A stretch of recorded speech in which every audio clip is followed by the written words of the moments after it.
शांति। आज के Rajyoga meditation course के राजयोग सत्र के दूसरे भाग में आप सभी बच्चों का स्वागत है। आज के सत्र में जानेंगे कि परमात्मा से हम संबंध कैसे जोड़े, कैसे हम भगवान को संबंध जोड़ करके याद करें। इसके पूर्व के लेसन में हम जान रहे थे कि कोई लोग भगवान में अंतर खड़ा करके भगवान को याद करते हैं। भगवान को कहेंगे आप तो बहुत श्रेष्ठ है और हम नीच पापी है। तो भगवान को एक तरफ हम कहते हैं कि परमात्मा आप ही मेरे माता हो, पिता हो, और एक तरफ कह रहे हैं कि आप तो बहुत सर्वश्रेष्ठ है, हम तो नीच पापी है। अभी हम एक उदाहरण सुनेंगे।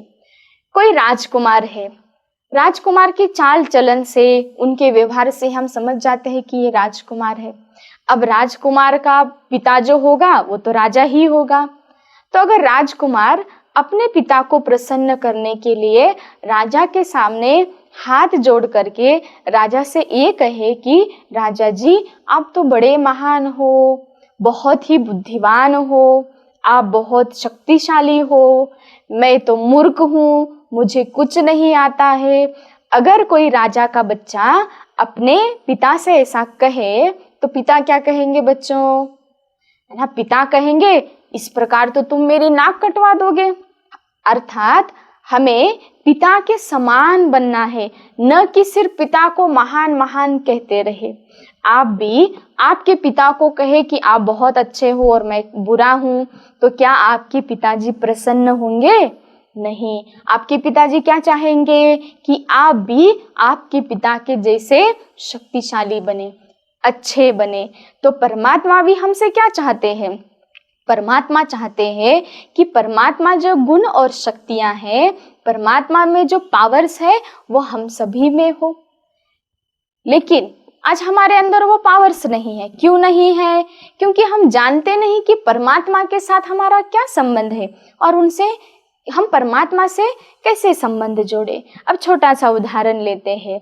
आपके घर में कार होगी, आप एक रोड पे कार के बाजू में खड़े हैं। उधर से आपका मित्र आया और आपके मित्र ने आपसे पूछा कि ये कार किसकी है? तो आप बड़े ही गर्व से कहेंगे ये कार मेरी है। बच्चों, जबकि आप कार चला नहीं पाते हैं और दूसरा रीजन आपने वो कार खरीदी नहीं है, आपके पापा ने वो कार खरीदी हुई है। आपके पापा ने उस कार को पैसे दिए हैं, फिर भी आप क्या कह रहे हो? मेरी कार है। बराबर है। क्यों कह रहे हो? क्यों? क्योंकि आप जानते हो कि आपके पिताजी की जो भी प्रॉपर्टी है, आपके पिताजी की जो भी चीजें हैं, वो किनकी है?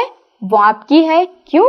क्योंकि आप आपके पिता की संतान हो। तो अर्थात आपके पिता की प्रॉपर्टी के वर्षे के हकदार हो। इसलिए आप पिता की हर चीज क्या कहेंगे? मेरी है। बराबर है ना बच्चों? तो इसीलिए जब हम जानते हैं कि परमात्मा हमारा पिता है, वो सर्वगुण सर्वशक्तियों का सागर है, तो परमात्मा के साथ हम जब संबंध जोड़ेंगे तो अपने आप ही हमारे अंदर वो शक्तियां और वो गुण हमें मिल जाएंगे। परमात्मा के साथ हमारे कौन से संबंध है? हम प्रार्थना में क्या कहते हैं भगवान को? हे भगवान, त्वमेव माताश्च पिता त्वमेव बंधु सखा त्वमेव।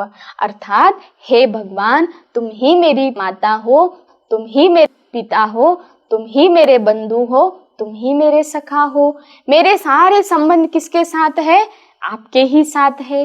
अर्थात हमारे जीवन में जितने भी संबंध है वो सारे संबंध किसके साथ है? भगवान के साथ है। मुख्यतः हम जीवन में 4 संबंधों को बहुत ही महत्व देते हैं। पहला है पिता का संबंध, दूसरा है शिक्षक का संबंध, तीसरा है गुरु का संबंध और चौथा है दोस्त का संबंध। ये बहुत महत्वपूर्ण होते हैं हमारे जीवन में। तो बच्चों, हमारा माता पिता बंधु सखा कौन है? परमात्मा है। अब हम उदाहरण लेंगे। हम सभी संत मीराबाई की कहानी को समझेंगे। एक दिन क्या हुआ, संत मीराबाई और उनके माताजी खिड़की से नीचे देख रहे थे, तो उन्होंने एक दृश्य देखा। क्या देखा? कि एक दूल्हा है, एक दुल्हन है और बहुत सारे लोग हैं, बाजा बज रहा है, बड़े ही धूमधाम से वो दुल्हन को लेके जा रहे हैं। तो मीराबाई के मन में संकल्प आया कि ये क्या है। तो वो अपनी माँ से पूछती है कि माताजी ये क्या है। तो वे कहते हैं कि वो दूल्हा है, ये दुल्हन है, वो दूल्हा इस दुल्हन को अपने घर ले जा रहा है खुशी खुशी से। तो मीराबाई के मन में संकल्प आया कि मेरा दूल्हा कौन है। तो वे अपनी माता से पूछती है कि मेरा दूल्हा कौन है। अब वो छोटी थी, अब क्या कहे छोटे बच्चों को, क्योंकि छोटे बच्चों को तो अनेक थॉट्स आते हैं, तो माता पिता को उसका आंसर करने का होता है। तो अब उस समय मीराबाई के माँ को विचार पड़ा कि अब छोटी सी बच्ची को क्या कहूँ कि इसका दूल्हा कौन है। तो वो जैसे ही सोच रहे थे, उनको सामने श्री कृष्ण की मूर्ति दिखाई दी, बाजू में ही मूर्ति थी। तो उन्होंने श्री कृष्ण के ओर इशारा करते हुए अपने मीराबाई से कहते हैं कि ये तुम्हारे सखा है, अर्थात ये तुम्हारे दूल्हा है। और उस दिन से मीराबाई के मन में ऐसी गहरी छाप पड़ी कि मेरा जो सखा है, मेरा जो स्वामी है, वो कौन है? परमात्मा श्री कृष्ण है। और उस दिन से उनकी याद पक्की हो गई। उसके साथ साथ हम दूसरा उदाहरण भी सुनेंगे भक्त प्रहलाद जी का। तो परमात्मा को प्रहलाद ने किस रूप में याद किया? पिता के रूप में। तो उन्होंने परमात्मा को पिता के रूप में याद किया और परमात्मा की अनुभूति, परमात्मा की मदद पिता के रूप में हुई। तो हम शास्त्रों में, हम आध्यात्मिक सीरियल में देखते हैं कि जिसने जिस रूप से परमात्मा को याद किया, उसको उस रूप से वो अनुभूति हुई, वो अनुभव हुआ। अर्थात परमात्मा से हम जो संबंध जोड़ेंगे उसकी अनुभूति हमें अवश्य होती है। अब हम जानेंगे कि प्रार्थना और मेडिटेशन में क्या अंतर है। तो प्रार्थना अर्थात prayer is a one way communication and meditation is a two way connection. प्रार्थना में हम क्या करते हैं? प्रार्थना में हम क्या करते हैं? हमारी बातें हम भगवान को सुनाते हैं। मेडिटेशन में क्या करते हैं? हम अपनी बातें भगवान को सुनाते हैं और भगवान की बातें हम सुनते हैं। तो इसमें टू वे कनेक्शन हुआ, हम भी सुना रहे हैं और भगवान रिटर्न में हमें बात कर रहे हैं। अब प्रार्थना में क्या करते हैं? हम सिर्फ अपनी बात उनको सुनाते रहते हैं। अब हम एक छोटा सा उदाहरण सुनेंगे। एक बार हुआ यूं कि एक चर्च में बहुत सारे पादरी लोग प्रार्थना कर रहे थे। तो प्रार्थना करते समय वहां पर एक छोटा सा बच्चा अपने पिता के साथ उस चर्च में पहुंच जाता है। और चर्च में पहुंच जाने के बाद वो देखता है कि सभी हाथ जोड़ करके खड़े हैं वहां पर और कुछ मुख से कुछ बोल रहे हैं, है ना, उनके लिप्स हिल रहे हैं। अब ये बच्चा देखता है और बच्चों में अनुकरण करने की शक्ति होती है, बच्चों में अनुकरण करने की क्षमता होती है। बच्चा देखता है सभी ने हाथ जोड़ा है तो बच्चा भी हाथ जोड़ लेता है। बच्चा देखता है कि कुछ बोल रहे हैं सभी, वो भी कुछ बोलता है, कुछ मुंह को हिलाते, लिप्स को हिलाते रहता है। अब उनके बाजू में जो पादरी जी खड़े थे, उनके मन में संकल्प आता है कि इतना छोटा सा बच्चा क्या बोल रहा होगा, क्या प्रार्थना कर रहा होगा, लेकिन प्रार्थना के बीच बोल नहीं सकते हैं। तो वो सोचते हैं कि जैसे प्रार्थना हो जाए तो मैं इसको पूछूंगा। तो प्रार्थना खत्म हो जाती है। तो पादरी जी उस बच्चे को पूछते हैं कि आप क्या कर रहे थे। तो बच्चा पादरी जी से पूछता है कि आप क्या कर रहे थे। वो कहते हैं कि मैं प्रार्थना कर रहा था। तो बच्चा कहता है मैं भी प्रार्थना कर रहा था। तो पादरी जी पूछते हैं आप प्रार्थना में भगवान को क्या बोल रहे थे। तो वो पूछता है आप क्या बोल रहे थे। तो वे जो बोल रहे थे, प्रार्थना जो बोल रहे थे वो बोल के दिखाते हैं बच्चे को।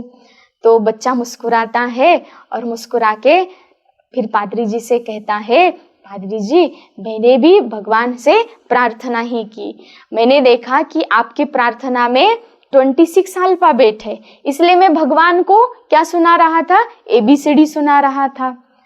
तो वो कहते हैं ABCD क्यों सुनाई, क्योंकि आपके कहानी में ये 26 अल्फाबेट थे, आपने उसको बहुत सिस्टमेटिक रूप से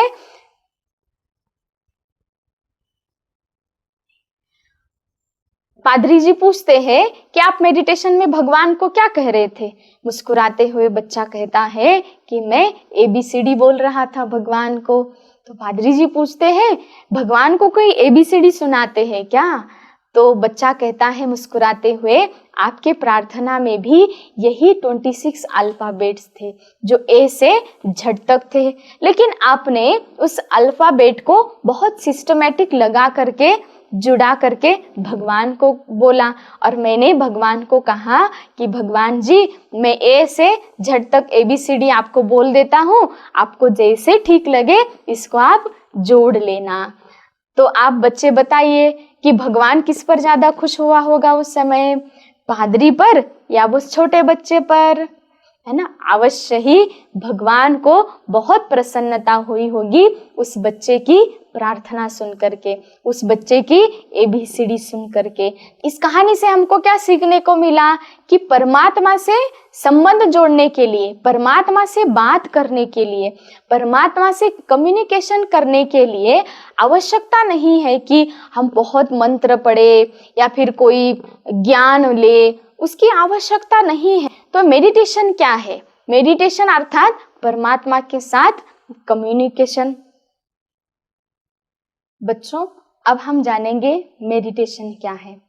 कई लोग सोचते हैं मेडिटेशन माना कोई मंत्र होगा, तो कई कहते हैं कि भाई जी हमें कोई मंत्र दे दो तो हम उसका जाप करते रहेंगे, तो हम उसे ही मेडिटेशन समझते हैं। तो बच्चों, मेडिटेशन माना कोई मंत्र जाप करना नहीं है। अब मंत्र जाप करने में होता क्या है, हम मुख को ऑर्डर दे देते हैं, अपने मुंह को बोल देते हैं कि तुम्हें राम राम जपना है।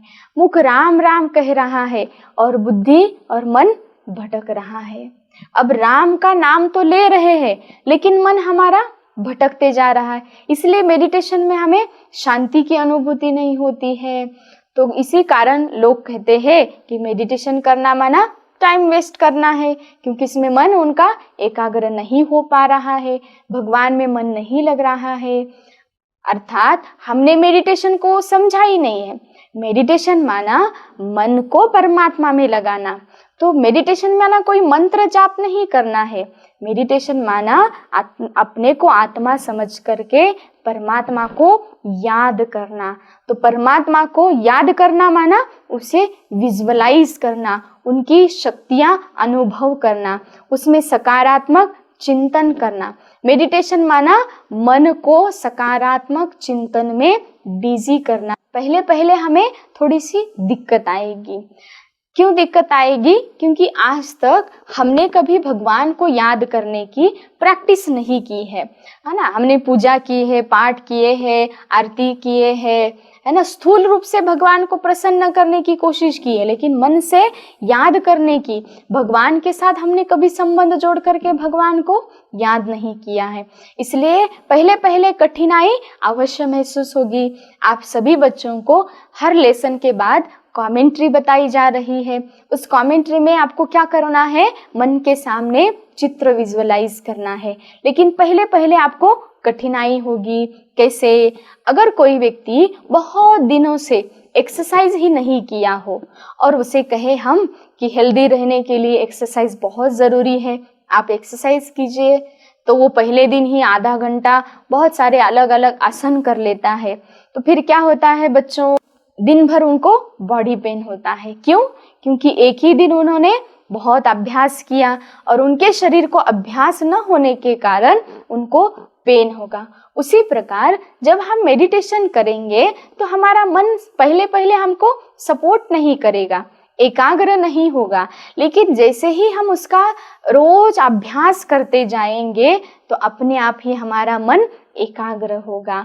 तो मन को एकाग्र करने के लिए, मन को शक्तिशाली बनाने के लिए मन का भोजन है हमारे विचार। जैसे शरीर को हेल्दी बनाने के लिए, हमारे शरीर को तंदुरुस्त बनाने के लिए आवश्यक है अच्छा भोजन, उसी प्रकार हमारे मन को शक्तिशाली बनाने के लिए आवश्यक है सकारात्मक चिंतन।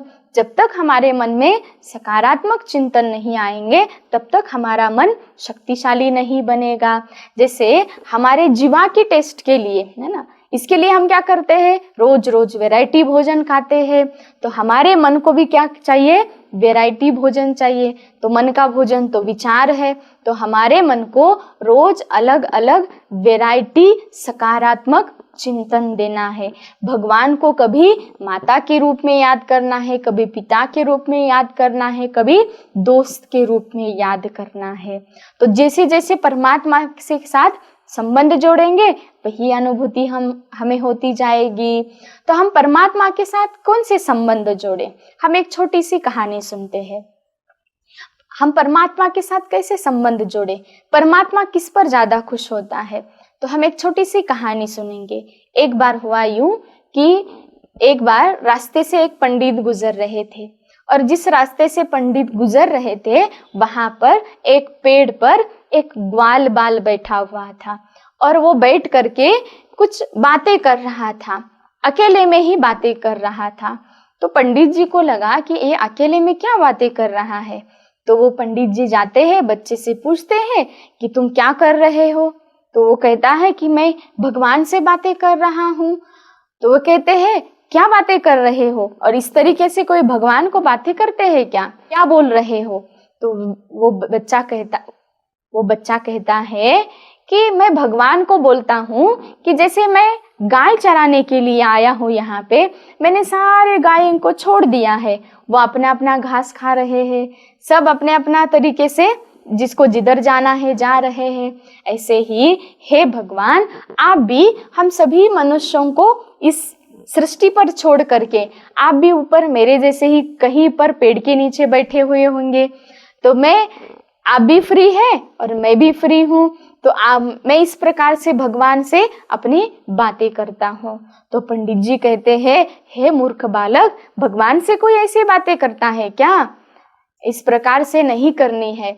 बल्कि पंडित जी उस दिन उस ग्वाल बालक को, जिसको कुछ भी नहीं आता था, उसे कुछ मंत्र सिखा देते हैं, और मंत्र सिखाने के बाद वो बस उसका ही मंत्र का जाप करते रहता है। और पंडित जी को बड़ी खुशी मिलती है, उनको लगता है कि आज मैंने बहुत बड़ा पुण्य का काम किया। जिस बालक को परमात्मा का ज्ञान नहीं था, परमात्मा को याद करने का तरीका मालूम नहीं था, आज मैंने उसे परमात्मा को याद करने का तरीका सिखाया हूँ। तो खुशी खुशी से वो मंदिर पहुंच जाते हैं और पूजा करते रहते हैं। पूजा के बाद भगवान से वे प्रार्थना में कहते हैं, भगवान जी मैंने आज बड़ा पुण्य का काम किया और आपको याद करना एक बालक को सिखाया। तो भगवान जी वहां आ जाते हैं और भगवान जी उस पंडित को कहते हैं कि नहीं, तुमने सही काम नहीं किया, तुमने गलत काम किया, क्योंकि मैं रोज रोज तुम्हारी एक ही प्रार्थना सुन के क्या हो गया हूँ, बोर हो गया हूँ। हम रोज भगवान को यही कह रहे हैं कि त्वमेव माताश्च पिता त्वमेव बंधु सखा त्वमेव दुख हरता सुख करता, रोज यही गा रहे हैं।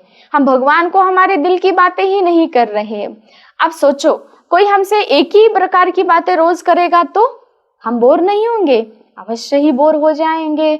तो भगवान भी चाहते हैं कि हम अपनी दिल की बातें करें। तो भगवान कहते हैं कि आपने आज गलत कार्य किया। वो बच्चा मुझे रोज अपने दिल की बातें करता था और मुझे उसमें बहुत प्रसन्नता होती थी।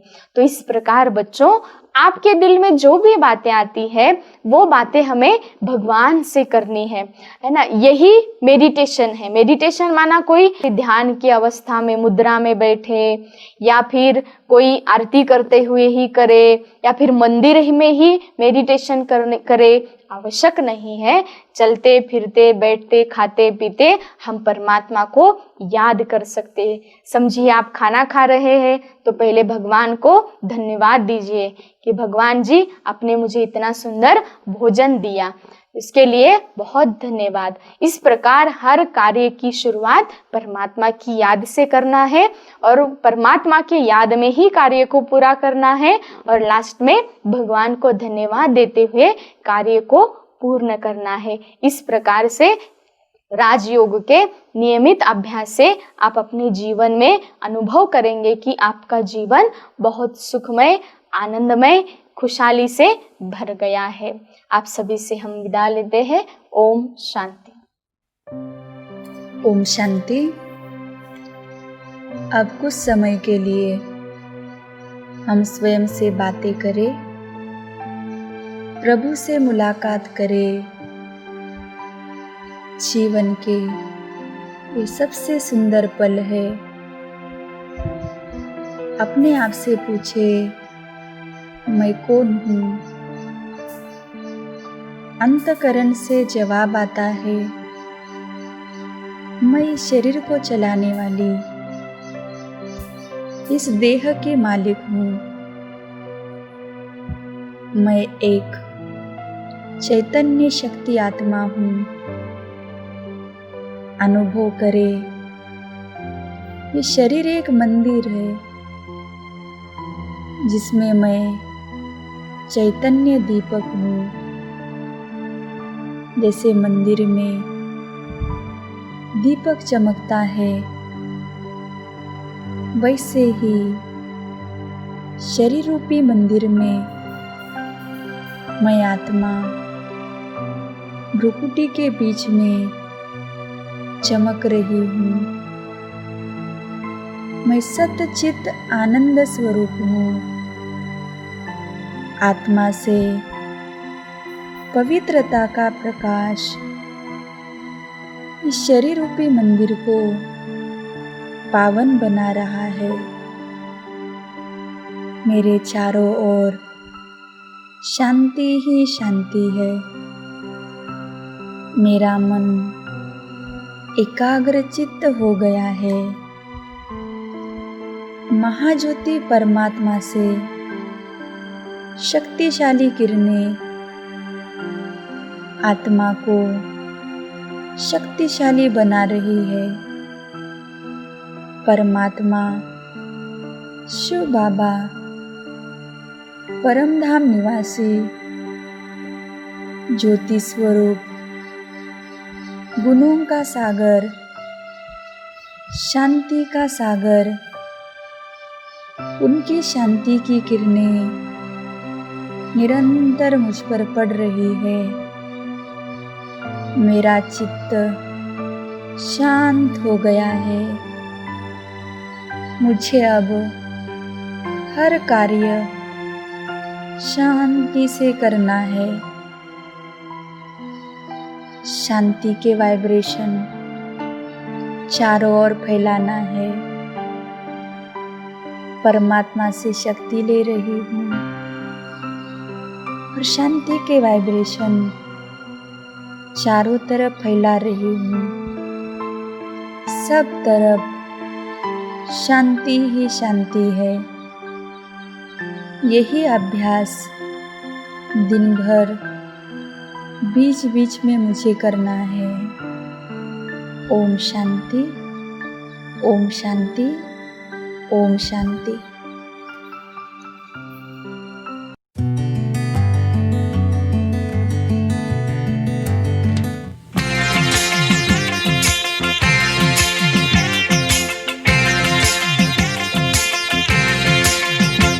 तेरी जिंदगी में यूं तो कई दर्द आएंगे, दर्द आएंगे। अगर मुस्कुराएगा, अगर मुस्कुराएगा तो दर्द भाग जाएंगे, भाग जाएंगे। अरे मुस्कुराए जा, हर घड़ी है एक इम्तिहान, ही संभलते सब यहाँ। बहादुरों का ही है ये जहां। हर एक हाल में, किसी भी चाल में हिम्मत न हार और मुस्कुराए जा। हो हो हो हो, हो हो हो हो। तेरी जिंदगी में यूं तो कई दर्द आएंगे, दर्द आएंगे। अगर मुस्कुराएगा, अगर मुस्कुराएगा तो दर्द भाग जाएंगे, भाग जाएंगे।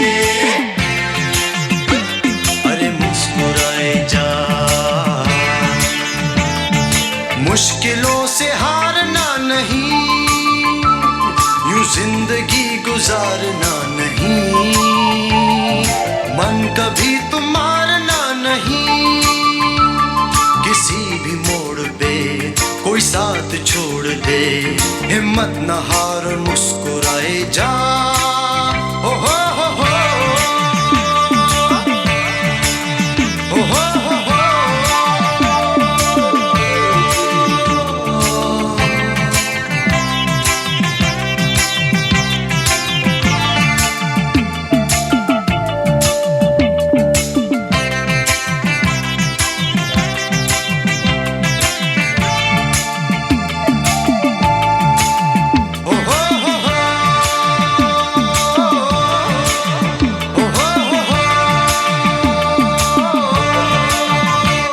तेरी जिंदगी में यूं तो कई दर्द आएंगे, दर्द आएंगे।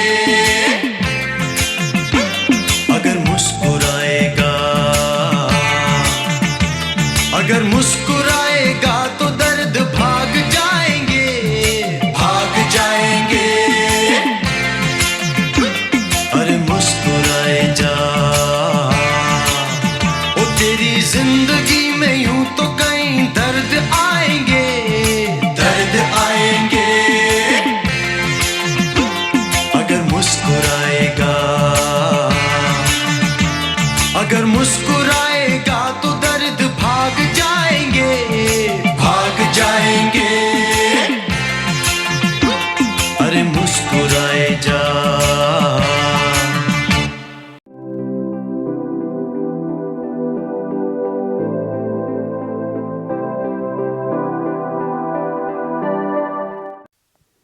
ओम शांति।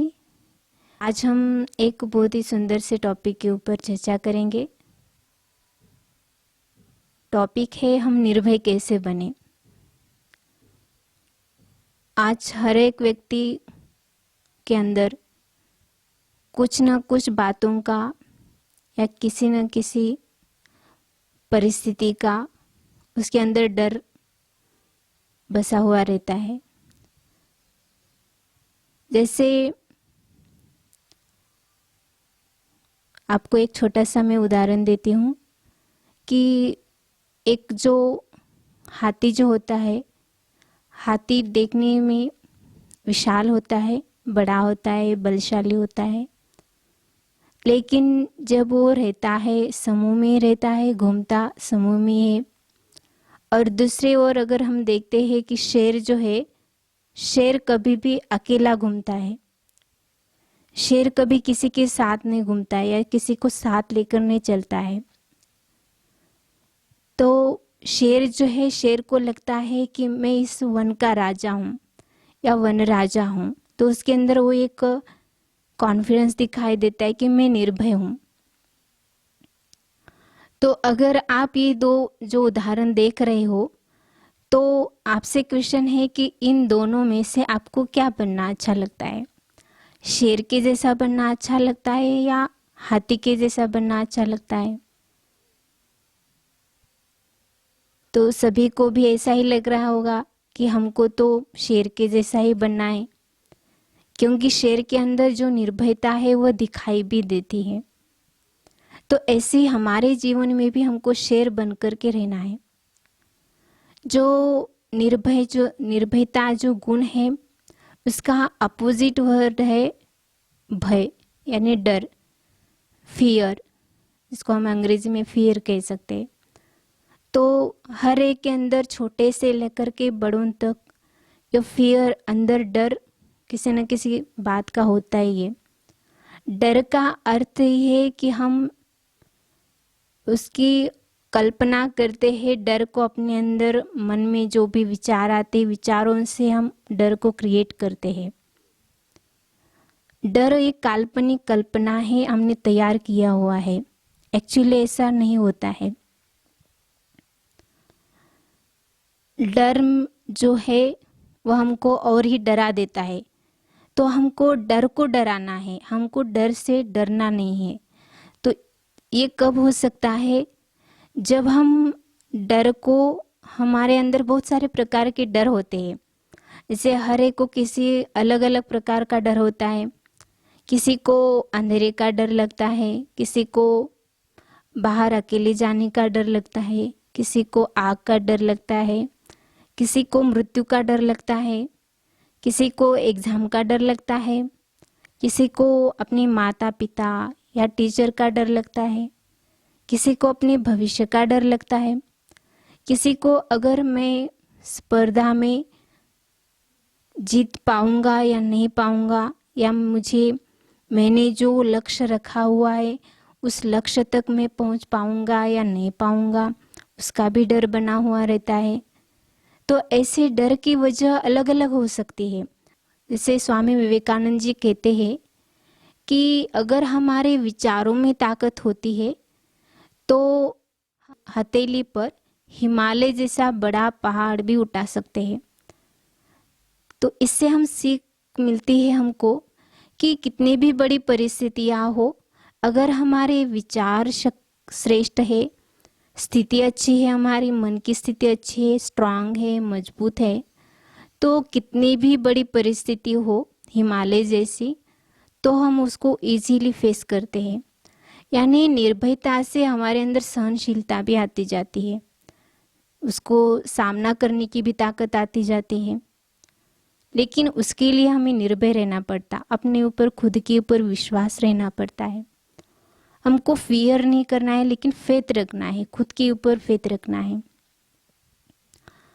जो डर जो होता है, डर हर एक का अलग अलग होता है।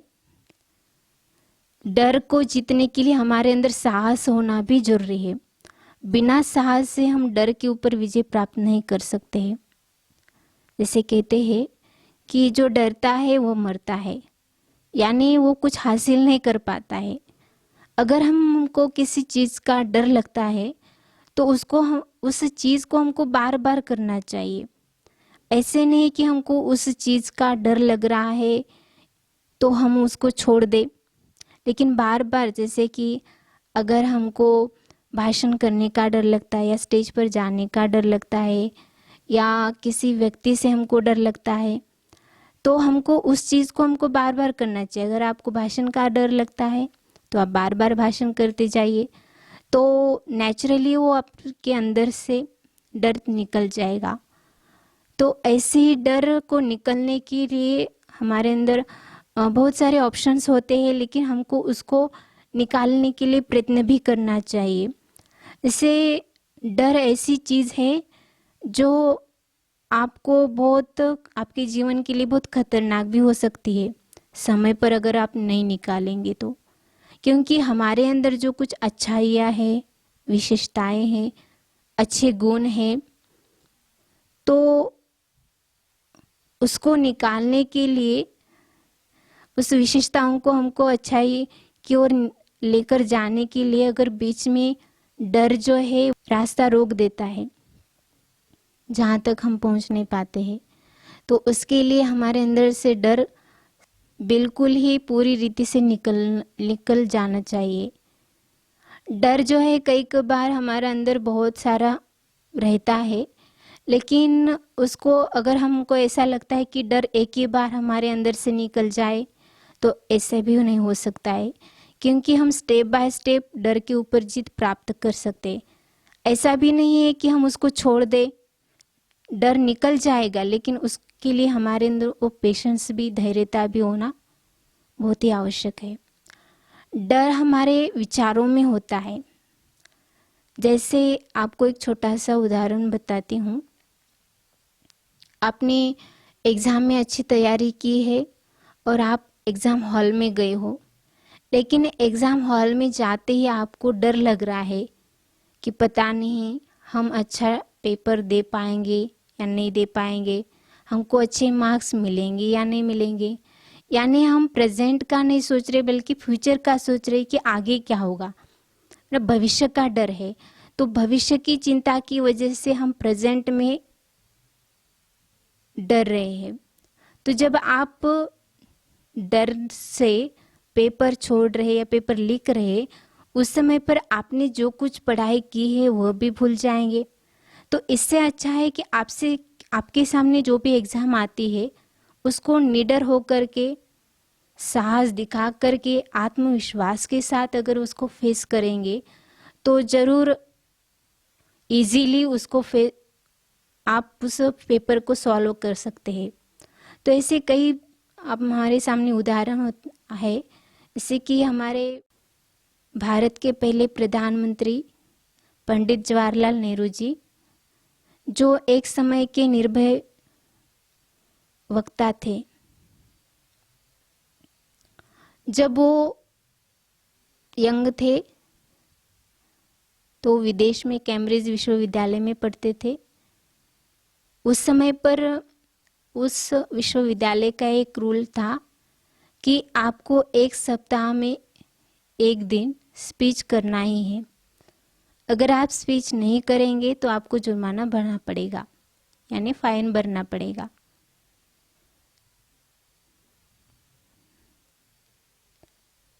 पंडित जवाहरलाल नेहरू जी को बहुत डर लगता था, तो वो जुर्माना तो भर देते थे, फाइन भर देते थे, लेकिन कभी भाषण नहीं करते थे। लेकिन बाद में उनको रियलाइज़ हो गया कि यह जो डर है, क्योंकि डर कभी ख़त्म नहीं होता है लाइफ में, एक बार हमारे अंदर वो अंदर चला गया तो उसको निकालना बहुत मुश्किल होता है, इसलिए उसको रियलाइज़ भी करना आवश्यक है। तो उन्होंने अपने अंदर वो रियलाइज़ किया और धीरे धीरे उस डर को निकालने के लिए उन्होंने प्रयास भी किया, मेहनत भी किया, और वो उस डर पर विजय प्राप्त कर सके, जीत पा सके, क्योंकि कहते हैं डर के आगे जीत है। तो ऐसे ही वो भी अपनी डर को निकाल करके एक समय पर बाद में वो एक निर्भय वक्ता बन गए। तो इस उदाहरण से हमको ये सीख मिलती है कि हमारे अंदर डर है तो भी हमको रियलाइज़ करके उसको निकालने के लिए कोशिश करनी चाहिए। लेकिन वो जो ताकत होती है विचारों में होती है निकालने के लिए। तो अगर हमारे विचार बहुत सकारात्मक है, शक्तिशाली है, एनर्जेटिक है, तो हम उस डर को बहुत अच्छी तरीके से शांति से निकाल सकते हैं। दूसरी बात है, सरदार वल्लभ भाई पटेल जी कहते थे कि डर का आप सामना करेंगे तो डर समाप्त हो जाता है। कई बार हम डर का सामना नहीं कर पाते हैं। आपको अगर समझो स्पीच यानी भाषण करने का डर लगता है, किसी व्यक्ति के सामने जाने का आपको डर लगता है, आपके टीचर से आपको डर लगता है, या हमको टीचर क्या बोलेंगे, टीचर डांटेंगे तो नहीं ना, या हम उनके नज़दीक जाने के लिए डरते हैं, उनसे कुछ क्वेश्चन पूछने के लिए डरते हैं, क्योंकि हमको डर है अंदर कि वो डांटेंगे। लेकिन उस समय पर हमको ये सोचना चाहिए कि हमारे माता पिता समझो हमको कुछ डांटते भी है या कुछ सिखाते भी है, हमारे टीचर हमको सिखाते हैं, डांटते हैं, तो वो हमारी भलाई के लिए कर रहे हैं, हमारे कल्याण के लिए कर रहे हैं। तो यह जब हम पॉजिटिव नज़रिया, पॉजिटिव दृष्टिकोण से देखेंगे तो फिर हमारे अंदर उनके लिए कोई नफरत यानी घृणा भाव पैदा नहीं होगा, जिसके कारण हमारा डर भी निकल जाएगा। तो ऐसे ही हमको इस डर को निकालने चाहिए। तीसरी बात जो है, डर विचारों में होता है, अतः विचारों को परिवर्तन करना पड़ता है। जैसे कि आपको एक छोटा सा उदाहरण बताती हूँ। हमने नए कपड़े पहने हैं, तो उस समय पर हमको लगता है हम चाय पी रहे समझो, तो लगता है कि चाय मेरे ड्रेस पर गिरेगी तो मेरा कपड़ा खराब हो जाएगा, तो हम डर डर के पी रहे हैं, और उसी समय पर हमारे ऊपर वो चाय गिर जाती है। तो हम सोचते हैं हमने सोचा था ना ऐसे ही होगा, तो ऐसे ही हो गया। यानी हमने क्रिएट क्या किया है, डर ही क्रिएट किया है। अगर हम रोज पुराने कपड़े पहनते लेकिन कभी चाय नहीं गिरती, लेकिन जब हमने नए कपड़े पहने हैं और उसी दिन चाय गिर गए, क्योंकि हमारे अंदर विचार ऐसे आ गए, यानी विचारों को हमने क्रिएट किया है। तो जैसा सोचोगे वैसा ही होगा। हम जो वाइब्रेशन या जो हम वेव्स विचारों के अंदर जो प्रवाह तरंगे है वही बाहर भी फैली होगी, तो उसका रिफ्लेक्शन हमको वही मिलेगा। तो ऐसे ही हमारे अंदर जो कोई बात, किसी को प्राणी का डर लगता है, जैसे समझो कॉकरोच है, छिपकली है, तो लगता है कि वो हमारे पास तो नहीं आएगा, तो वो डर लगेगा। तो इसके लिए हमको डरना नहीं है, बल्कि हमारे अंदर वो एक साहस, धैर्य को क्रिएट करना है, धैर्यता को अपने अंदर लाना है, साहस को लाना है। तो हमारा जो डर है वो धीरे धीरे निकलता जाएगा। चौथी बात है, हमको डर जो लगता है कि हमने कभी कभी बुरे अनुभव किए हैं, उसको भूल जाना चाहिए। जैसे कि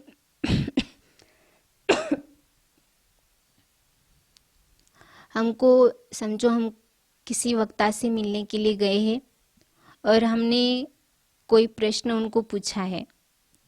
अगर उस समय पर उस वक्ता ने हमको सही जवाब नहीं दिया, वहाँ पर हमारी इंसल्ट की, अरे ऐसे तो कोई प्रश्न होता है क्या, तो उस समय पर हमको ऐसे लगेगा कि हमारे सबके सामने इंसल्ट की गई। तो उस समय पर हमको लगेगा कि मैंने ऐसे क्यों प्रश्न पूछा। तो बाद में हमको फील होगा और फिर हम कभी क्वेश्चन करने का साहस नहीं कर पाएंगे या उस साहस को हम छोड़ देंगे।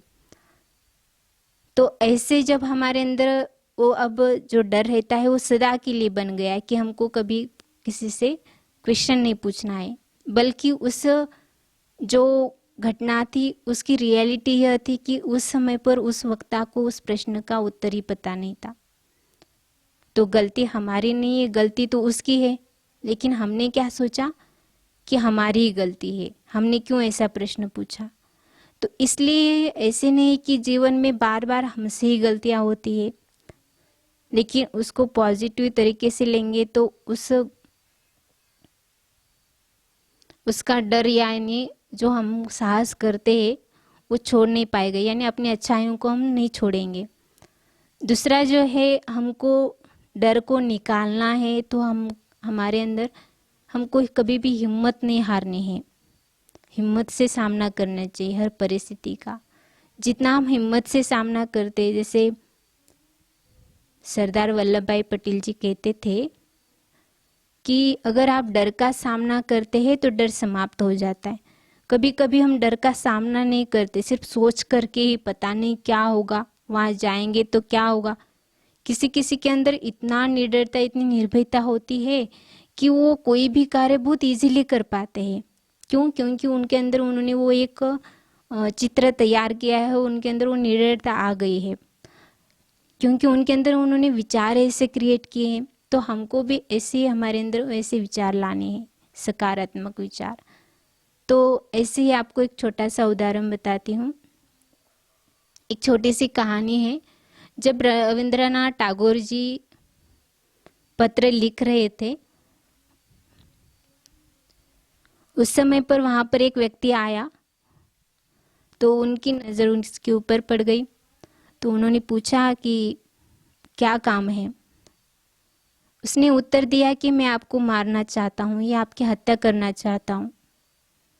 रविंद्रनाथ टैगोर जी इतने शांत थे, उनके चेहरे पर इतनी कोई भी डर का भाव नहीं था, एकदम निडर शांत थे। जब वो सुने फिर भी वो शांत हो गए और उन्होंने आंसर दिया, कोई बात नहीं, मैं मेरे जो महत्वपूर्ण पत्र है वो लिख दूंगा और बाद में तुम मेरी हत्या करना। उस समय पर वो जो व्यक्ति था उसको इतना रियलाइज हो गया कि इसके अंदर कितनी निडरता है। मैं इनको मारना चाहता हूँ, फिर भी इनके चेहरे के ऊपर कोई डर या भय के कोई भी चिन्ह दिखाई नहीं दे रहे। तो ऐसे हमारे जीवन में भी निडरता होगी तो हम अपने लक्ष्य को, अपनी जो भी मंजिल है वहाँ तक पहुँचने के लिए हमको इजी हो सकता है।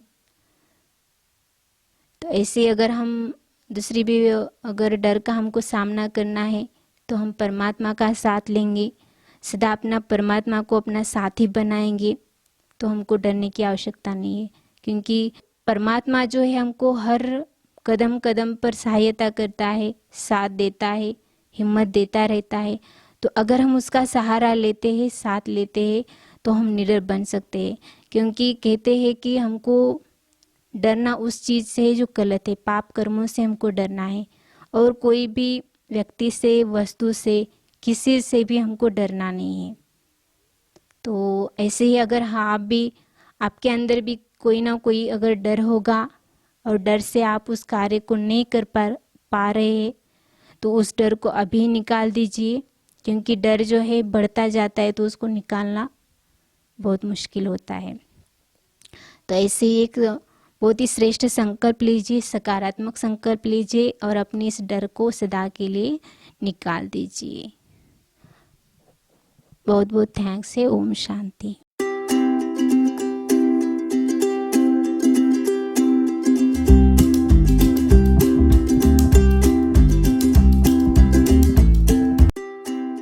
ओम शांति। मीठे मीठे बच्चों को ओम शांति। इस डिवाइन किचन में आप सबका फिर से स्वागत है। आज हम फिर से एक नई रेसिपी के साथ आपके सामने आए हैं। आज हम जो बना रहे हैं आप सबका पसंदीदा रेसिपी है। तो बच्चों, आपको तो याद ही आया होगा पसंद बोलते ही, हम बच्चों को सबसे ज़्यादा क्या पसंद आता है? हाँ, आपके मन में जो आ रहा है वही है। तो आज हम स्वीट रेसिपी बनाने जा रहे हैं। तो सर हम बनाते जाएंगे, आप गेस करना कि हम आज क्या बना रहे हैं आप सबके लिए। तो चलिए हम देखेंगे स्वीट रेसिपी बनाने के लिए हमें क्या क्या सामग्री की आवश्यकता होगी।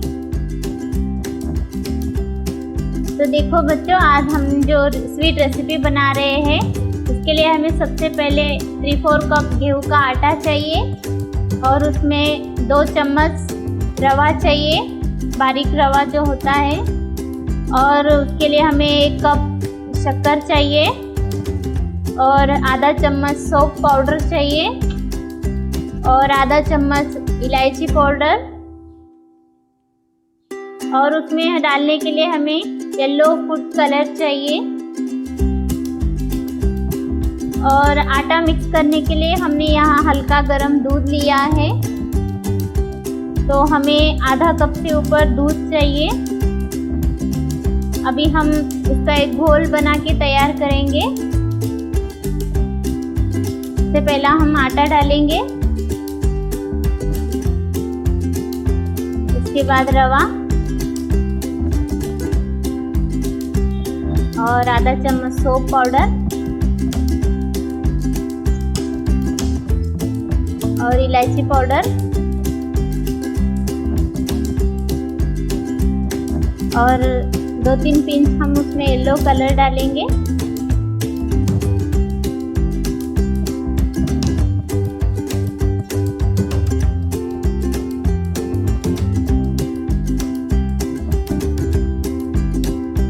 अभी हम इसको मिक्स कर लेंगे।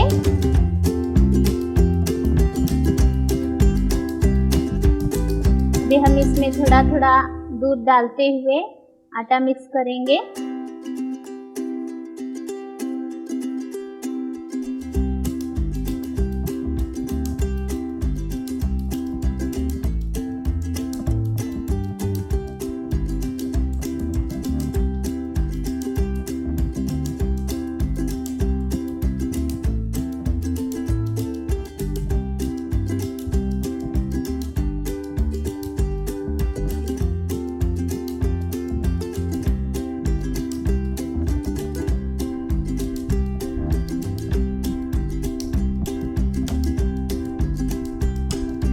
इसमें लम्स नहीं होना चाहिए, अच्छे से फेंटना है हमें आटे को। और थोड़ा दूध डालेंगे हम।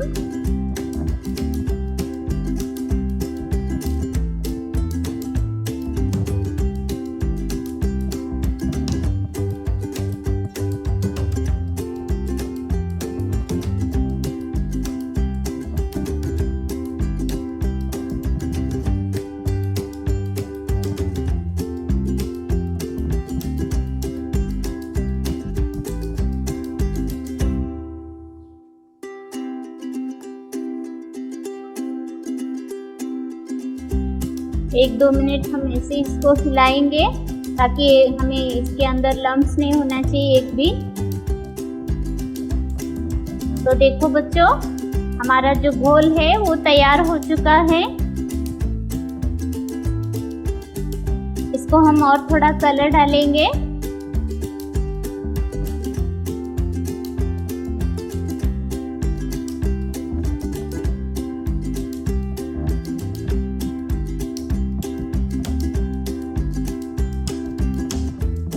अभी हमने जो ये घोल तैयार किया है इसको हम 1 घंटा सेट होने के लिए ढक के रखेंगे। तो इस तरह हमारा घोल होना चाहिए। हम मिक्स करते हैं तो इस तरह हमारा घोल हो। अभी हम इसको 1 घंटे के लिए सेट होने के लिए रख देंगे। हमने यहाँ रखा है। अभी हम गैस के ऊपर एक स्टील बर्तन रखे, उसमें 1 कप शुगर डालेंगे और उसमें 1 कप पानी डालेंगे।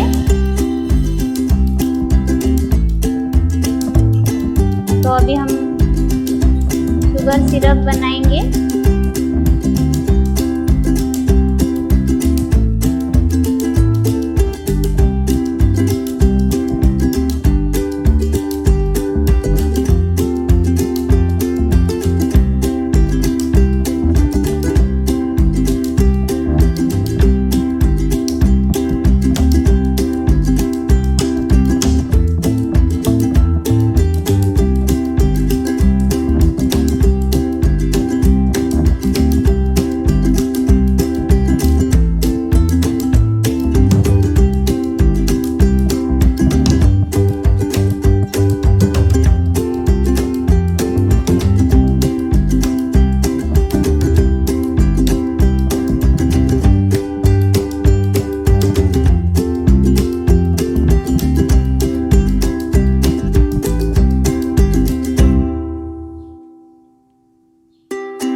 तो अभी हमारा सिरप बनके तैयार हुआ है। तो देखो, 1 तार की चाशनी हमें बनाना है।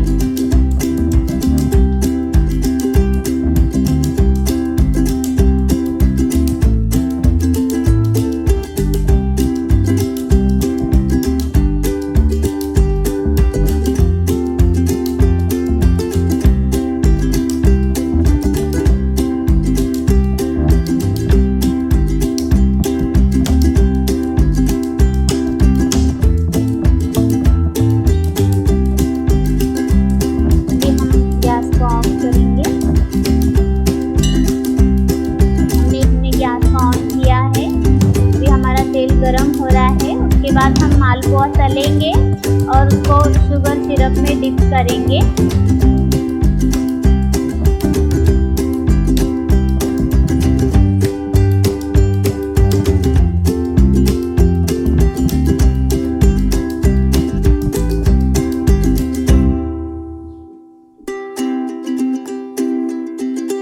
तो हम मालपुआ डाल रहे हैं। तो देखो बच्चों, इसको कैसे डालना है हमें।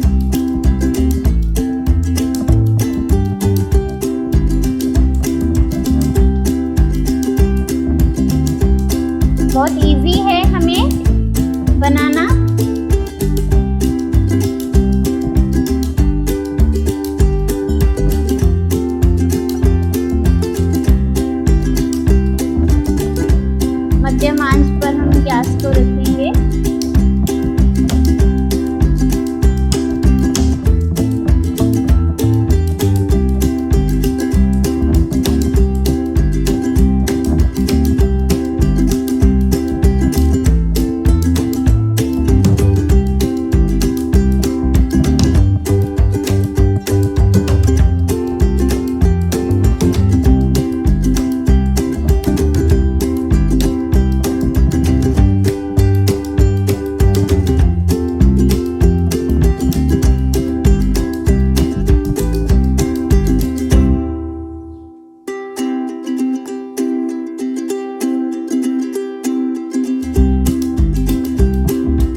थोड़ा ब्राउन होने के बाद फिर से एक बार पलटाएंगे।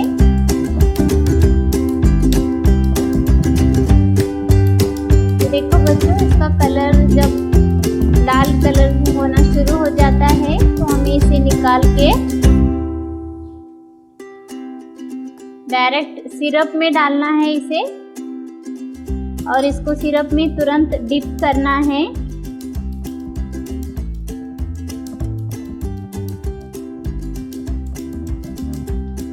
और डिप करने के बाद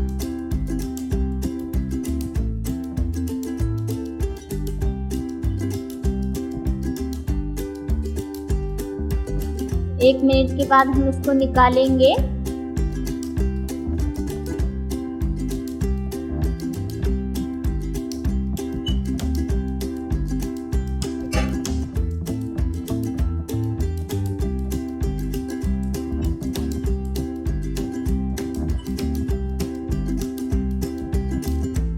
पर हम थोड़ा केसर डाल के गार्निश कर रहे हैं।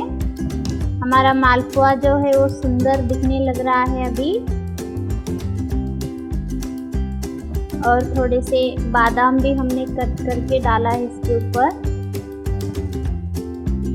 तो देखो बच्चों, कितना सुंदर सा इसका कलर आया है। देखते ही मुंह में पानी आ रहा है। और आप सबको देखने के बाद तो पता ही चल गया होगा कि हमने क्या बनाया है। तो बच्चों, इसका नाम है मालपुआ। तो बहुत सुंदर डिश है ये। आप बनाइए, खाइए और स्वीट खा के स्वीट रहिए हमेशा। अच्छा बच्चों, ओम शांति।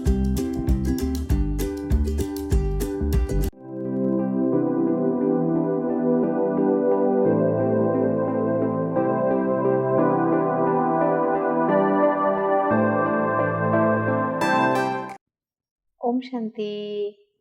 तो ये है लॉजिक। इसमें मिसिंग नंबर्स फाइंड आउट करना है हमको। तो यहाँ देखिए, ये पजल में क्या होगा, आपको एक हिंट मिलेगा। पहली बार ये लॉजिक माना आपको जो हिंट मिलता है उसके हिसाब से आप आंसर फाइंड आउट कर सकते।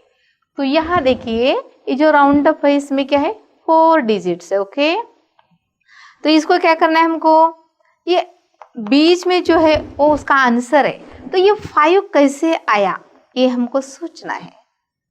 तो इसका आंसर आपको आया, हिंट मिल गया, तो आप इजीली कर सकते। ओके, तो यहाँ मैं आपको हिंट बताऊंगी।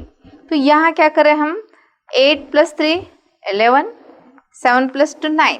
तो टोटल ये 4 डिजिट का सम 11 + 9 कितना होगा, 20। तो हम क्या करेंगे इसको, तो ये total sum of the 4 digits, तो 4 डिजिट से क्या करेंगे हम इसको डिवाइड करेंगे। ओके, तो 4 5 20 आ गया आपका आंसर। तो सेम वे, सेम हिंट आप यहाँ आइए। तो यहाँ देखो, लेकिन यहाँ क्या है, इस राउंड अप में, इस सर्कल में क्या है, 1 2 3 4 5 डिजिट्स है। तो आपको क्या करना पड़ेगा, टोटल 5 डिजिट का सम करना और उसको 5 से डिवाइड करेंगे। तो बच्चों, ये आप ऑलरेडी स्टडी कर चुके हैं, आपके सिलेबस में है ऑलरेडी। इसको आप एवरेज बोलते हैं। ओके, सरासरी निकालना। 7 + 6 13, 5 + 8 13 + 4। तो sum of the total numbers divided by 5, तो कितना होगा, total sum is 30 divided by 5। 5 1 = 5, 5 6 = 30। Okay, तो ये आपको समझ में आया होगा। तो ये जो हिंट है इसको आप फॉलो करके क्या करेंगे, लॉजिक फॉलो करेंगे। और यहाँ जो क्वेश्चन मार्क है ये आपको यहाँ पे क्या करना है, इसका आंसर फाइंड आउट करना है। ओके, तो आप सोचो, समझो और करो। तो यहाँ, लेकिन यहाँ आपको सोचना पड़ेगा, यहाँ कितने 4 डिजिट थे, यहाँ 5 थे, यहाँ 6 डिजिट है। तो हम यहाँ क्या करेंगे, 9 + 3, मैं आपको सम करने में भी इजी करके दे रही। 9 + 3 हाउ मच, 12। Okay, next 7 + 5 12, 4 + 8 12। तो टोटल सम तो टोटल सम कितना होगा? 36 होगा। नाउ कितने डिजिट्स है आपके? तो वो डिजिट काउंट करो और वो डिजिट से इसको डिवाइड करो। 6। नाउ 6 1 जा 6, 6 6 जा 36। ओके, तो आपका जो यहाँ क्वेश्चन मार्क है, तो ये आपको क्या करना है? यहाँ आपका आंसर आ गया ना, तो ये आंसर लिख देंगे। तो कितना आया बच्चों आंसर? यहाँ आपका आंसर होगा 6। तो ये है एवरेज आपके लिए, ठीक है, ये एंजॉय कर सकते हैं आप। अभी देखिए ये हो गया आपका सम और लॉजिक। सो हम क्या करें? मिसिंग नंबर फाइंड आउट करें। ओके, अभी देखो, अब यहाँ आइए, अब ये है स्टार। अब इसमें क्या है? 1 2 3 4 5 6 नंबर्स है। ओके, और बीच में जो है ये है इसका आंसर। यहाँ भी देखिए, तो यहाँ भी क्या है? ये स्टार में 6 डिजिट्स है और इसका आंसर मिडल में है 60।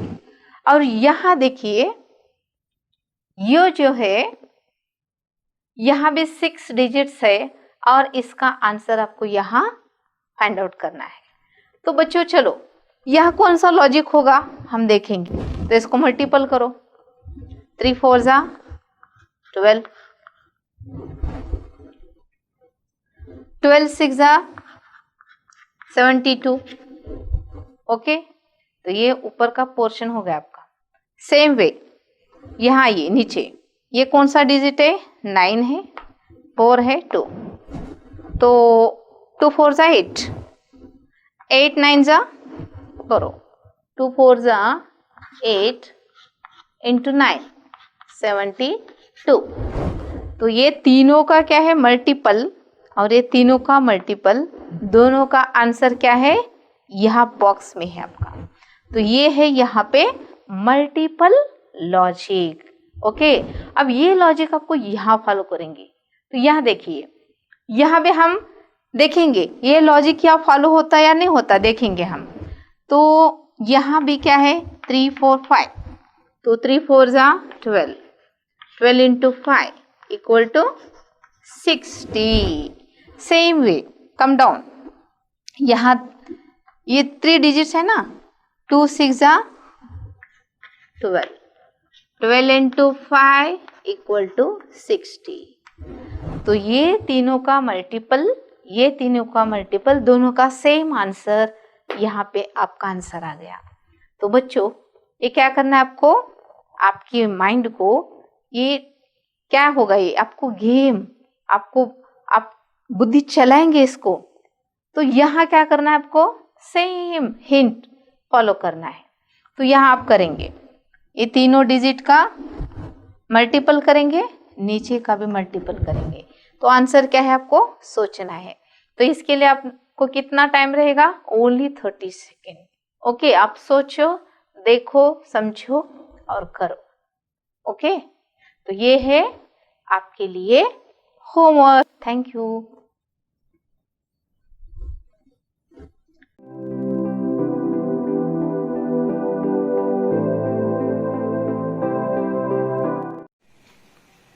हेलो दोस्तों, किसी ने क्या खूब कहा है कि जो यकीन की राह में चल पड़े उन्हें मंजिलों ने पनाह दी, और जो वसवसों से डर गए वो जगह जगह ठहर गए। दोस्तों, मैं बात कर रहा हूँ यकीन की। यकीन आपकी सोच पे डिपेंड करता है। अगर आपकी सोच है कि मैं ये चीज़ कर सकता हूँ तो आप वाकई कर सकते हैं। अगर आपको ये लगता है कि मैं ये चीज़ नहीं कर सकता तो आप कभी नहीं कर सकते। इसलिए इंसान अपनी सोच से बनता है। जैसे कतरे कतरे से दरिया बनती है, उसी तरह सोच सोच से इंसान बनता है। जैसी आपकी सोच होती है वैसी आपकी पर्सनालिटी भी होती है। इसलिए हमें बहुत ज़रूरी है अपनी सोच को ऊंचा और अच्छा रखने की। इसीलिए किसी ने कहा है कि चील जो आसमान में उड़ती है, उड़ती आसमान में है, उतना ऊपर रहकर भी वो नीचे मुर्दों को देखती है। और एक चकोर नीचे ज़मीन पर रहता है लेकिन चांद की ओर देखता है।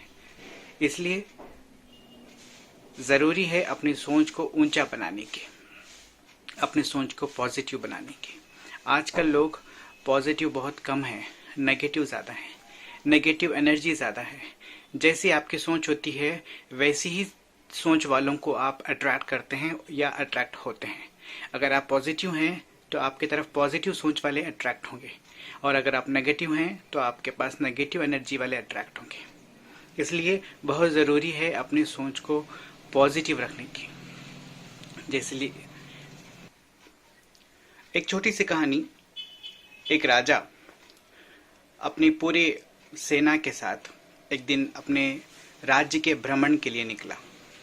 सारे सिपाहियां उसके साथ, सारे मंत्री उसके साथ, और राजा हाथी पे सबसे ऊपर बैठा हुआ। उसकी परेड निकली।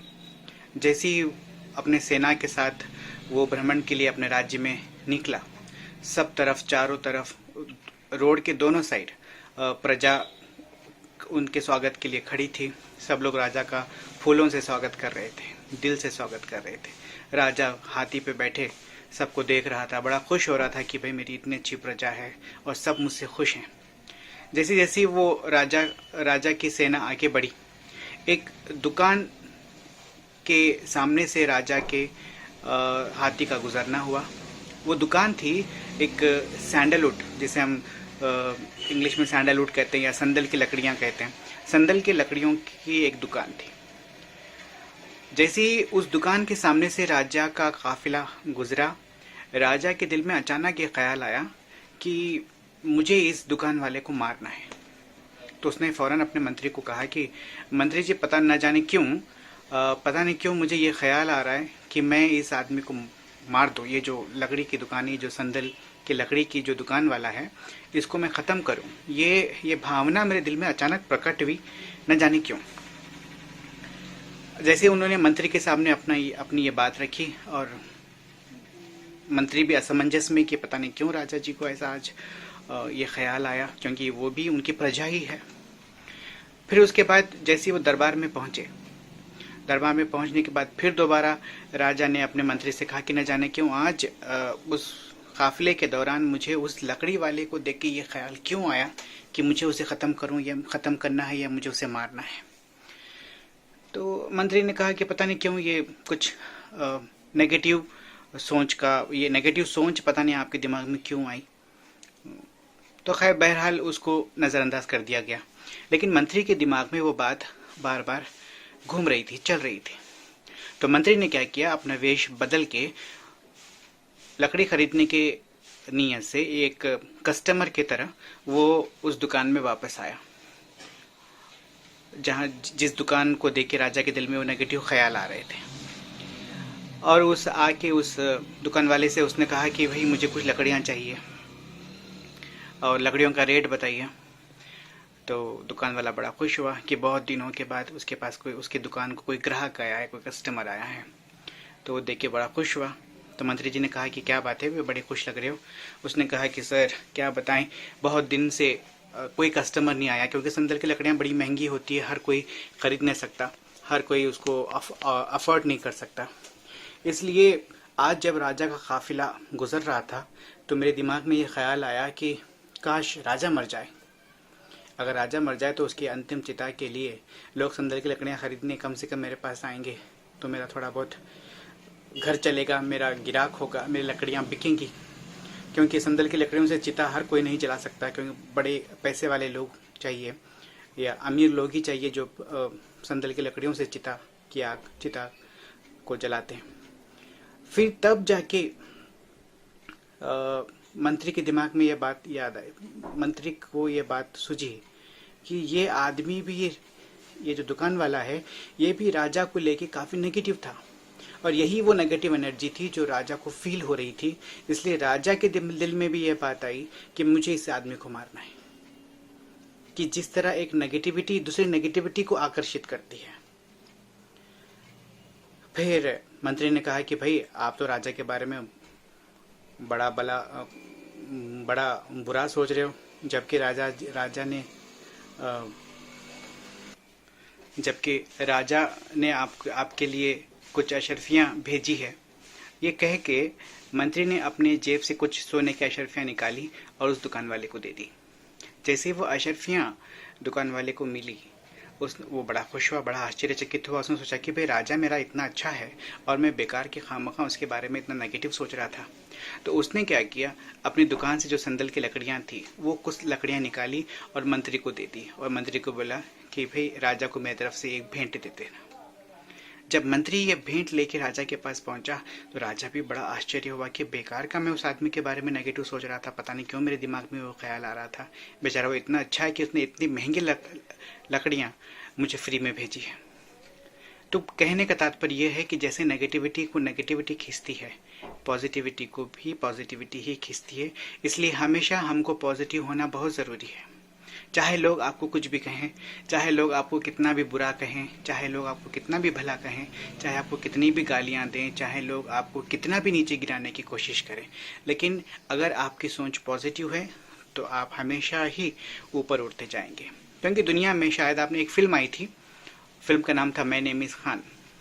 जैसी ये फिल्म स्टार्ट होती है, शाहरुख खान का जो चाइल्डहुड एक्टर था उसमें, बचपन है उसमें शाहरुख खान का शुरू में, तो उस बच्चे को माँ समझाती है कि बेटा इस दुनिया में दो किस्म के लोग हैं, अच्छे और बुरे। एक बहुत बड़ा मैसेज हमें ये फिल्म देती है, ये डायलॉग देता है कि दुनिया में सिर्फ दो ही किस्म के लोग हैं और वाकई हैं, एक अच्छे हैं और एक बुरे हैं। और हमेशा अच्छाई और बुराई की ही इस दुनिया में लड़ाई होती रहती है, जैसे सुर की असुर की, भगवानों की राक्षसों से, अच्छाइयों की बुराइयों से, अपने अंदर की अच्छाइयों की अपने अंदर की बुराइयों से, अच्छे लोगों की बुरे लोगों से। ये बहुत बड़ा मैसेज हमें वो फिल्म देती है कि दुनिया में सिर्फ दो ही टाइप के लोग हैं, अच्छे और बुरे। कुछ लोग हमेशा पॉजिटिव रहते हैं, ज़िंदगी में कुछ भी आए उन्हें लगता है कि ये जो भी हो रहा है मेरे अच्छे के लिए हो रहा है। उनके ज़िंदगी में कितनी भी समस्याएं, वो हमेशा यही सोचते हैं कि ये समस्या मेरे अच्छे के लिए आई है, मुझे मजबूत बनाने के लिए आई है, मेरे फ़ायदे के लिए आई है, और वो होता भी वैसे है। और कुछ लोग इतने नेगेटिव होते हैं कि अच्छी चीज़ को भी वो बुरा समझ लेते हैं। स्टीम बोट, एक आदमी, एक स्टीम बोट बनाने वाले का नाम था रॉबर्ट फुल्टन। रॉबर्ट फुल्टन ने जब स्टीम बोट बनाई पहली बार, बनाने के बाद वो लोगों को दिखाना चाहते थे कि मैंने स्टीम बोट बनाई है। स्टीम बोट लेके वो पानी के पास गए, पानी में बोट छोड़ा और पूरे गांव वालों को उन्होंने बुलाया कि देखो मैंने स्टीम बोट बनाया है, स्टीम से चलने वाली बोट, जो दुनिया में पहले कभी किसी ने नहीं बनाई थी। सारे लोग जमा हो गए, पूरे उस नदी के किनारे या जो भी वो जहाँ पे वो दिखा रहे थे उसके पूरे उस तट पे, उस किनारे पे सारे लोग आके जमा हो गए देखने के लिए कि कैसे एक भांप से बोट चलती है। सब लोग ठहर गए देखने के लिए कि ये बोट स्टार्ट होगी और चलेगी और पानी पे चलेगी। पानी पे कोई चीज़ पहली बार चलेगी, वो भी भांप से, स्टीम से। तो रॉबर्ट फुल्टन अंदर गए, जाके स्टीम बोट को स्टार्ट करने की कोशिश कर रहे थे, क्योंकि स्टीम है, उसको गर्म होने में, उसको भाप बनने में और चलने में टाइम लगता है। काफ़ी टाइम लग रहा था उसको स्टार्ट करने में। उतने में जितने लोग बाहर खड़े थे उसको देखने के लिए, उसमें कुछ नेगेटिव एनर्जी वाले भी लोग थे। दो लोग थे। एक आदमी ने बोला दूसरे आदमी को, भाई ये तो नहीं चलेगी। कभी आपने सुना है कि भाप से कोई पानी में तैरेगा? ये तो सब बेकार बात है, ये सब बेवकूफ़ बनाने वाली बातें हैं।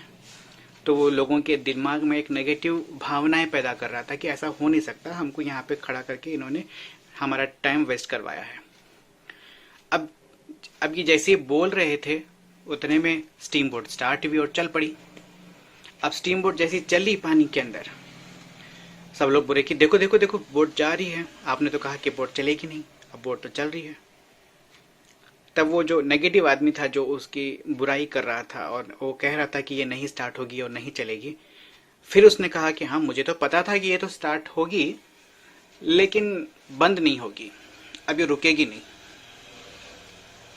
जब स्टार्ट नहीं हो रही थी तो वो कह रहा था कि ये स्टार्ट नहीं होगी, और जब स्टार्ट हो गई तो अब ये कह रहा है कि ये बंद नहीं होगी। इसका मतलब उसके दिमाग में नेगेटिविटी इतनी भरी हुई है कि वो उसके अलावा कुछ सोच ही नहीं सकता। ऐसे लोगों से हमें परहेज करना है, नेगेटिविटी से परहेज करना है। जितने नेगेटिव लोग आपके साथ होंगे आपको मोटिवेट नहीं करेंगे, बल्कि आपको डिमोटिवेट करने की कोशिश करेंगे। आजकल लोग अपने आप को उठाना नहीं चाहते, बल्कि उठे हुए लोगों को गिराना चाहते हैं। इसलिए भले ही आप अकेले रहें, भले ही आप एक फ्रेंड के साथ रहें, लेकिन वो एक फ्रेंड पॉजिटिव वाला हो। भले ही आप अकेले रहें, लेकिन नेगेटिव लोगों से ज़्यादा परहेज करें, क्योंकि वो लोग ना खुद आगे बढ़ते हैं ना आपको आगे बढ़ने देंगे। और हमेशा अपने आप को पॉजिटिव रखिए और हमेशा पॉजिटिव सोच रखिए जीवन के प्रति। हमेशा अपने आप को सकारात्मक बनाइए, पॉजिटिव बनाइए और हर नज़रिए को पॉजिटिविटी से देखिए, फिर ज़िंदगी भी पॉजिटिव हो जाएगी।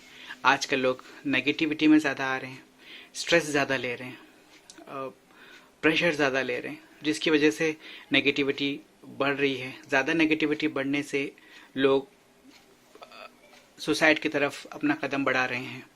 हाँ, इसका मेन रीज़न है नेगेटिविटी और आपकी सोच। जैसी आपकी सोच होगी वैसे आपके फैसले होंगे, वैसे आपकी ज़िंदगी होगी। दूसरी बात, और एक छोटी सी कहानी मैं आपको बता दूं कि एक आदमी ट्रेन में जा रहा था। ट्रेन में जाते वक्त उसने देखा कि एक बाप और बेटा भी ट्रैवल कर रहे थे उसमें बाजू वाली सीट पे। जैसे ही कुछ माउंटेन्स दिखते ट्रेन से, वो बच्चा अचानक खुशी से चिल्ला उठता कि डैडी वो देखो पहाड़, डैडी वो देखो पहाड़। फिर कोई नदी आती तो वो और ज़ोर ज़ोर से चिल्ला डैडी वो देखिए नदी, नदी पानी, नदी, वो देखो बर्ड, वो देखो पंछी, वो देखो ट्री, वो देखो कार, ये वो जो भी चीज़ वो पहली बार देखता, बड़े ज़ोर ज़ोर से चिल्ला के खुशी से देखता। तो जो दूसरा पैसेंजर उसके साइड में बैठा था उसको लगा कि ये बच्चा पागल तो नहीं है कि इतनी चीज़ को चिल्ला रहा है, इतनी चीज़ को शोर मचा रहा है। तो उसने उस लड़के के पिताजी से कहा कि भाई साहब, कोई लड़के के दिमाग में कुछ प्रॉब्लम है क्या? छोटी छोटी सी बात को लेके बड़ा एक्साइटेड हो रहा है। तो उस बाप ने कहा कि भाई साहब ऐसा है, मेरा लड़का इतने सालों से अंधा था और आज ऑपरेशन करके लौटा हूँ और इसकी आंखें आज पहली बार देख सकती हैं, इसलिए वो जो कुछ भी देख रहा है वो पहली बार देख रहा है, इसलिए बहुत खुश हैं और बहुत एक्साइटेड है। अब ये सुन के उस आदमी के होश उड़ गए।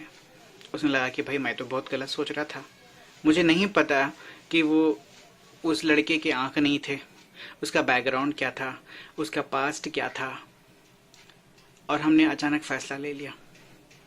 इसलिए किसी को भी जज किए बगैर अपने दिमाग में वो प्रेजुडाइज नहीं बना लेना चाहिए।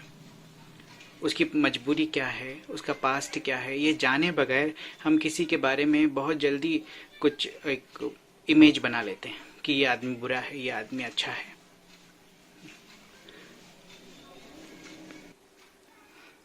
और ये पॉजिटिव सोच हमेशा बचपन से ही शुरू होती है, अपने माँ बाप से। अगर माँ बाप पॉजिटिव रहेंगे, बच्चे भी पॉजिटिव रहेंगे, और बच्चे अगर पॉजिटिव रहेंगे, उनके आने वाली हर पीढ़ी पॉजिटिव ही रहेगी। एक लड़का बहुत देर से एक बड़ी लग्जरियस कार को गौर से देख रहा था। वो लड़का उस कार के पास गया, उस कार को छुआ, उस कार के चारों तरफ घूमा, उस कार को चारों तरफ से देखा, उसको छी के महसूस कर रहा था।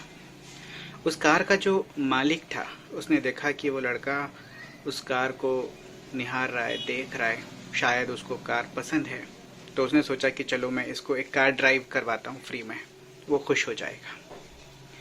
वो लड़के के पास आया कार का मालिक और आके पूछा कि क्या बात है, कार पसंद है? तो लड़के ने कहा जी हाँ। तो लड़के ने पूछा अंकल बताइए कि ये कार आपने कहाँ से ली? तो कार के मालिक ने कहा मैंने ली नहीं, ये मेरे बड़े भाई ने मुझे गिफ्ट दिया है। फिर लड़का कुछ देर सोचते ठहर गया। जब लड़का सोच रहा था तो उस कार के मालिक ने उस लड़के से पूछा कि क्या बात है, तुमको भी ये कार चाहिए? तुम भी इस कार को खरीदना चाहते हो? तो लड़के ने कहा कि नहीं नहीं, मैं ये नहीं सोच रहा कि मुझे इस कार को ख़रीदना है, मैं ये सोच रहा हूँ कि मुझे भी आपके बड़े भाई जैसा बनना है। मेरे भी छोटे भाई हैं और मैं भी चाहता हूँ कि मैं अपने छोटे भाइयों को इस तरीके के गिफ्ट्स दूँ। वो आदमी परेशान हो गया। वो आदमी को लग रहा था कि शायद ये कार की आकांक्षा कर रहा है, कार को पाने का सपना देख रहा है, ख्वाब देख रहा है, लेकिन ऐसा नहीं था। वो अपने भाइयों के बारे में सोचता है। वो इतना छोटा हो के भी वो लड़का इतना पॉजिटिव था और वो इतने बड़े हो के भी वो थोड़ा सा नेगेटिव थे। इसलिए सोच बचपन से होती है। बचपन से अगर आप पॉजिटिव सोच लेके बड़े होते हैं तो फ्यूचर भी आपका काफ़ी पॉजिटिव होता है। लोग सोच भी नहीं सकते। अक्सर हमने लोगों को कहते हुए सुना होगा कि अरे अच्छा, आप यहाँ तक पहुँच गए लाइफ में, मुझे तो उम्मीद भी नहीं थी कि आप यहाँ तक पहुँचोगे। आप तो स्कूल में बहुत डल थे, लेकिन हमको लगता था कि आप छोटी मोटी जॉब कर लोगे, लेकिन आप इस लेवल तक पहुँचे हो, अनएक्सपेक्टेड है। ये जो अनएक्सपेक्टेड चीज़ें होती है ये आपकी सोच से होती है, आपके पॉजिटिव एनर्जी से होती है। इसलिए हमेशा अपने आप को पॉजिटिव रखें, अपनी सोच को पॉजिटिव रखें, आपके सराउंडिंग को पॉजिटिव रखें, अपने फ्रेंड्स को पॉजिटिव रखें और पॉजिटिव लोगों के साथ ही रहें। और कभी किसी को उसका पास्ट जाने बगैर कभी ट्रस्ट ना करें, कभी उसको प्रेजुडाइज अपने दिमाग में ना बना लें, कभी उसके लिए नेगेटिव इमेज अपने दिमाग में ना बना लें। एक राजा जब उसका अंतिम समय आया तो उसने सोचा कि मैं अपने प्रजा के लिए एक अच्छा उत्तराधिकारी दूंगा। उसके 3 लड़के थे, अपने तीनों लड़कों को बुलाया और तीनों लड़कों को बुला के उसने कहा कि आपको ये नाशपाती का पेड़ ढूंढना है, अपने राज्य में नहीं बल्कि किसी और राज्य में जाके आपको ये नाशपाती, इंग्लिश में इस नाशपाती को कहते हैं पियर, जो पियर फ्रूट होता है, उस पियर फ्रूट को हिंदी में नाशपाती कहते हैं, वो पेड़ को ढूंढना था। तो राजा ने अपने तीनों बेटों को बुलाया और तीनों बेटों को बुला के कहा कि आपको 4-4 महीने के गैप में दूसरे प्रजा में जाके आपको नाशपाती का पेड़ ढूंढना है और ये पेड़ कैसा है इसके बारे में मुझे आके बताना है। अब राजा का हुक्म था। फिर राजा जज करने वाला था कि बाद में कि देखते हैं क्योंकि तीनों जाएंगे 4-4 महीने के गैप में जाएंगे और जब कंक्लूजन होगा वो एक चौंकाने वाला होगा। तो पहला बड़ा बेटा गया और जाके काफ़ी ढूंढा, दूसरे राज्य में ढूंढना था क्योंकि राजा ने कहा कि मेरे राज्य में नहीं किसी और के राज्य में जाके आपको इस पेड़ को खोजना है और खोज के उस पेड़ के बारे में आके मुझे बताना है। बड़ा राजकुमार गया, बहुत खोजा ढूंढा, नाशपाती का पेड़ मिला लेकिन वो सूखा हुआ था, उस पर कोई पत्ते नहीं थे। फिर वो लौट के आया। फिर 4 महीने के बाद दूसरा राजकुमार गया, फिर दूसरे राज्य में खोजा, खोजने के बाद उसको नाशपाती का पेड़ मिला और वो पेड़ हरा भरा हुआ चुका, पत्ते थे उस पे। फिर 4 महीने के बाद तीसरा राजकुमार गया और तीसरे राजकुमार को भी वो पेड़ मिला ढूंढने के बाद, और उस वक्त उस पेड़ को फल भी लदे हुए थे। तीनों की जब बारी खत्म हुई तो राजा तीनों राजकुमारों को अपने पास बुलाया और बुला के पूछा कि बताओ नाशपाती का पेड़ आपने देखा? तो बड़े ने कहा कि हाँ मैंने देखा, लेकिन वो सूखा हुआ था। दूसरे ने कहा कि नहीं सूखा तो नहीं था, मैंने उसको हरा भरा देखा, मैंने उस पर पत्ते देखे लेकिन फ्रूट्स नहीं थे उस पर। तीसरे ने कहा कि नहीं ऐसी बात नहीं है कि मैंने फ्रूट्स भी देखे हैं, उस पर फ्रूट्स भी लगते हैं। बड़े ने कहा कि ऐसे कैसे हो सकता है, मैंने तो उसको सूखा देखा, उस पर तो पत्ते नहीं थे, उस पर तो फल फूल कुछ नहीं थे। दूसरे ने कहा कि सूखा कैसे हो सकता है, मैंने उस पर पत्ते देखे हैं, हाँ अलबत्ता मैंने फ्रूट्स नहीं देखे। तीसरे ने कहा कि मैंने फ्रूट्स देखे हैं, आप कैसे कह सकते हो कि वो सूखा हुआ था। तो तीनों आपस में भिड़ पड़े। तब राजा ने कहा कि रुको मैं बात बताता हूँ, इसमें बहुत बड़ी गहरी बात छुपी हुई थी।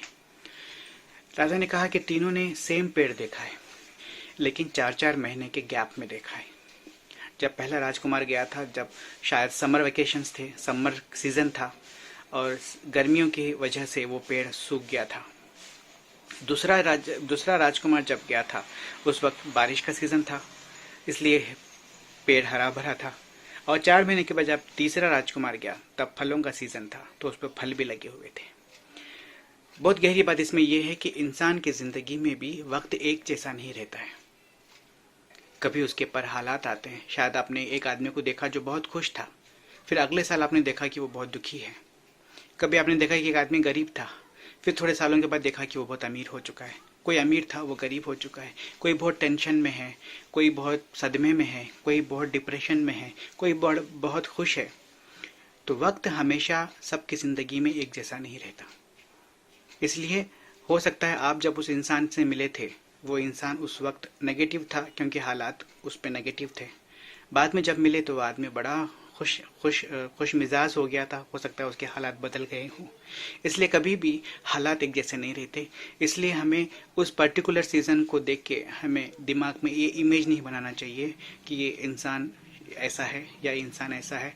उसका पास्ट जाने बगैर, उसको जाने बगैर हमें कभी किसी शख्स के लिए कंक्लूजन पे पहुंचना नहीं चाहिए, और वो भी नेगेटिव कंक्लूजन में तो बिल्कुल भी नहीं पहुंचना चाहिए। और आपकी सोच ही है जो आपको बनाती है, आपके फ्यूचर को बनाती है, आपके पर्सनालिटी को बनाती है और आपके करियर को बनाती है। इसलिए हमेशा अपनी सोच ऊंची रखें, अच्छी रखें। ओम शांति।